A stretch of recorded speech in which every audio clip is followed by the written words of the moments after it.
Hey folks, I decided to throw together a quick instruction set on a DIY grounding mat or earthing mat. There's different terms for it. I'm no expert. I don't know exactly the science behind this idea of earthing. You can read about it. I'll put some links, uh, to various studies showing that earthing has benefits uh, related to improving um, I don't know, circulation and helping with inflammation and chronic chronic pain sometimes is improved. And basically, you're giving your body a direct connection to the earth. You're grounding your body. That's it in a nutshell. Concept's pretty simple. You can make it any size. I'm going to make a small one that you might put at the foot of your chair, put your feet on. Um, I'm going to use some tape for the edges. The main mat itself, I'm using an aluminum screen, like you replace your door screen. It's just a roll of aluminum screen. You can get different materials. Probably a good pure copper mesh would be better, but I'm sure this will do for now.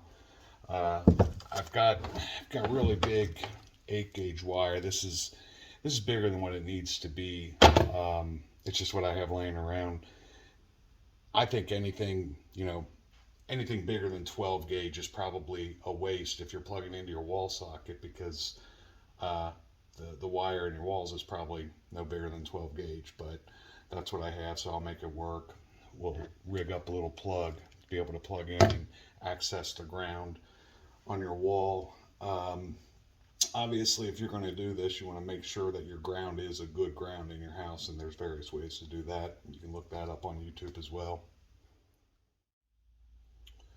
All right, so I have my mat cut. I use just a pair of scissors to cut the aluminum screen.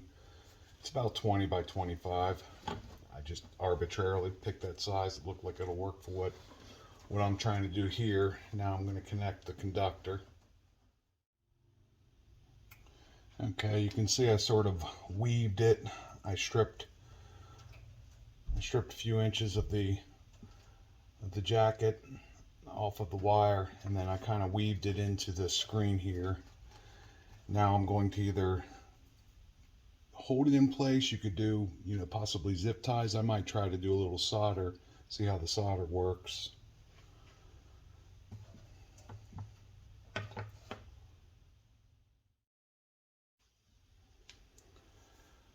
So aluminum has to be pretty hot before it works well with solder. So the solder didn't work too well. It worked a little bit, but just to be safe, I also added a couple zip ties here to keep that connection to our conductor really nice and tight. So now we'll clean it up a little bit, and then we'll put our plug on the other end and see how it works. As you can see, I'm attaching a layer of gray duct tape around the edges. I opted for the normal gray duct tape. It just seems to work a little better than the metal duct tape. I picked up this cheap plug at Menards. This is a 20 amp version, and then I popped the power leads out. You don't want them sticking in there. Even if you don't have anything connected to it, no reason to take the chance. So I popped it out, and now all I have left is the ground prong, which we can plug into any outlet in the house. I got that connected.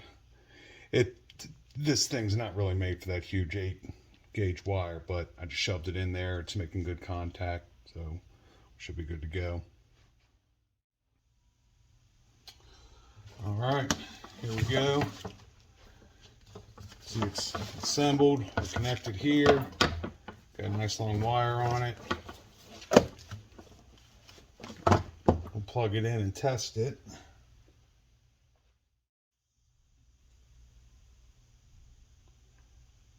So, got our trusty meter. We're going to check from the prong. Making good contact everywhere. 0 ohms, 0 resistance. plug it in the outlet, and I can go to any ground plug, and we're making good connections to the earth ground.